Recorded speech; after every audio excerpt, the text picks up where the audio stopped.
When employees talk about feedback, they usually mention two kinds, positive and negative. When managers talk about feedback, they tactfully avoid the word negative and promise feedback that's constructive instead. These labels aren't all that useful because if you're on the receiving end, you don't need them. You know immediately if what you're hearing about yourself is positive or negative.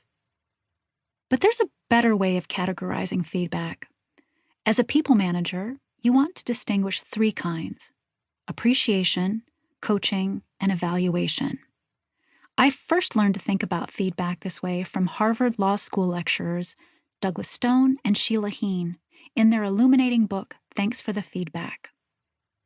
Appreciation is what most of us call positive feedback, praise, or recognition. On the surface, appreciation is about the work. When you express appreciation, you're acknowledging how an employee's behaviors, efforts, and personal qualities benefit the work and the team.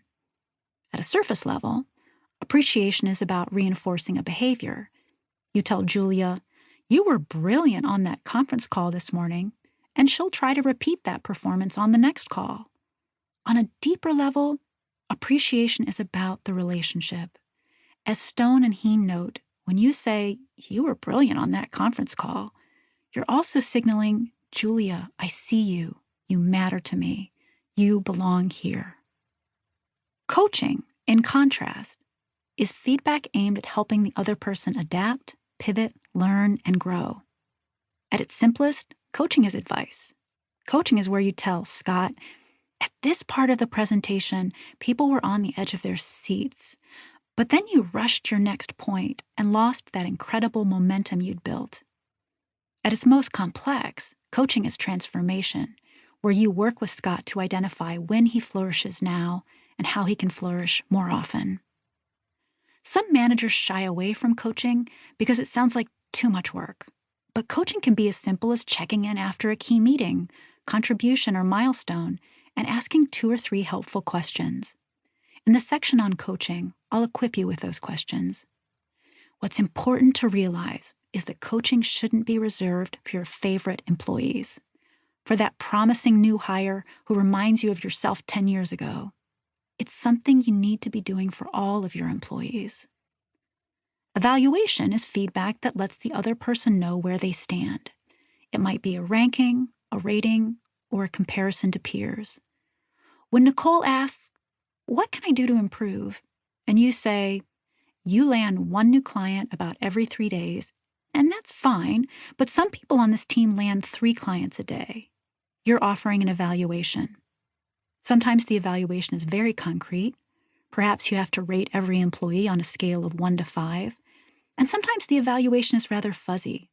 One salesperson I interviewed in the gourmet food industry, Lily, said that in her last performance review, her manager described her as one of the least problematic employees. Not exactly a high compliment, but it did signal where she stood and what he valued. Many large organizations are moving away from numeric ratings, but that doesn't mean they're moving away from evaluations. Even if you're no longer assigning a score, you're probably still assessing your employee's work against some metric. If Ryan has a role where he's expected to work independently, but his coworkers complain that he's always emailing them, bugging them for help, then you'll be noting that working independently is an area where Ryan needs to improve. You may not evaluate employees the same way you did 5 years ago, but you still evaluate. When you're busy, it can be easy to focus on just 1 or 2 kinds of feedback for each person on your team and skip the rest.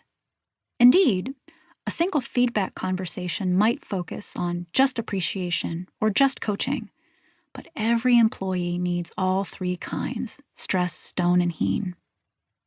You might be thinking, but if someone is doing excellent work, do they really need all 3? They do. Appreciation, coaching, and evaluation serve very different needs for the employee.